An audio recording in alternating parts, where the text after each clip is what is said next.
అందరికీ నమస్కారం. ఈ వీడియోలో వశీకరణ గురించి మాట్లాడుకోబోతున్నాము. వశీకరణం గురించి హిందూ పురాణాల్లో ఏముందో చూద్దాం. వశీకరణలో ఎన్ని రకాలు ఉన్నాయో చూద్దాం. వశీకరణం అనే పదం ఎక్కువగా తంత్రశాస్త్రం లేదా ఆధ్యాత్మిక శక్తుల సంబంధమైనది. కానీ ఇది భగవద్గీత లేదా ప్రధాన పురాణాలు, విష్ణు పురాణం, శివపురాణం, భాగవతం వంటివిలో నేరుగా వశీకరణం అనే రూపంలో వివరించబడలేదు. పురాణాల్లో ఇది తంత్ర మంత్రాల భాగంగా మాత్రమే ప్రస్తావించబడింది.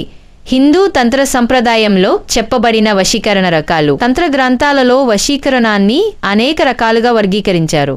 ముఖ్యమైనవి: 1. ఆకర్షణ వశీకరణం, ఒక వ్యక్తిని తన వైపు ఆకర్షించుకోవడానికి, ఎక్కువగా ప్రేమ సంబంధాలు లేదా సంబంధాలను బలపరచడానికి వాడతారు. 2. మోహన వశీకరణం, ఎవరైనా మన మాట వినేలా చేయడం, శత్రువులను స్నేహితులుగా మార్చడం కోసం. 3. స్తంభన వశీకరణం, ఎవరి ప్రతికూల చర్యలు ఆగిపోయేలా చేయడం, ఉదాహరణకు శత్రువు మనకు హాని చేయకుండా ఆపడం. 4. ధన వశీకరణ, ఆర్థికంగా ఇబ్బందులు పడుతున్నప్పుడు, వ్యాపారంలో అభివృద్ధి లేనప్పుడు ధన వశీకరణం చేయడం ద్వారా ధనం లభిస్తుంది. 5. విద్వేషణ వశీకరణం, ఇద్దరి మధ్య విభేదాలు కలిగించడం, స్నేహం, సంబంధం లేదా కలిసిపోవడాన్ని విచ్ఛిన్నం చేయడం. పురాణాలలో మనసు నియంత్రణ లేదా ఇంద్రియాలను అదుపులో ఉంచడం అనే విషయాలను వశం చేసుకోవడం అని పేర్కొన్నారు. శివుడు వశీశ్వరుడు అని పిలుస్తారు, ఎందుకంటే ఆయన తన ఇంద్రియాలను పూర్తిగా జయించాడు.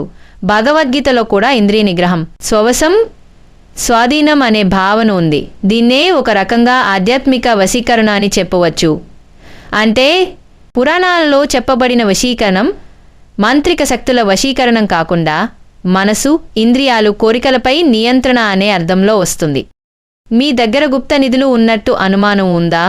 స్త్రీ పురుష వశీకరణం చేయాలా? వ్యాపారంలో అభివృద్ధి లేదా ప్రేమ విషయాలు ఇబ్బందులు పడుకుంటూ వస్తున్నారా? అయితే గురూజీ వేదాంత గారు మీకు ఎటువంటి సమస్యలు ఉన్నా సరే ఒకసారి గురువుగారి ఫోన్ చేసి సంప్రదించండి.